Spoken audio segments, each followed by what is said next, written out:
السلام علیکم ورحمۃ اللہ وبرکاتہ۔ بسم اللہ الرحمن الرحیم۔ حادثے سے بچنے کے لیے یہ دعا پڑھیں۔ سنن ابو داود، حدیث نمبر 6402۔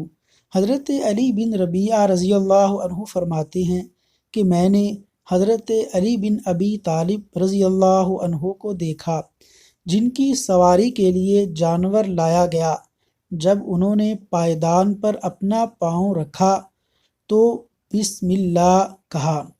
جب اس کی پیٹھ پر بیٹھ گئے تو کہا الحمدللہ، اور پھر یہ دعا پڑھی سبحان الذی سخر لنا هذا وما كنا له مقرنین وإنا إلى ربنا لمنقلبون۔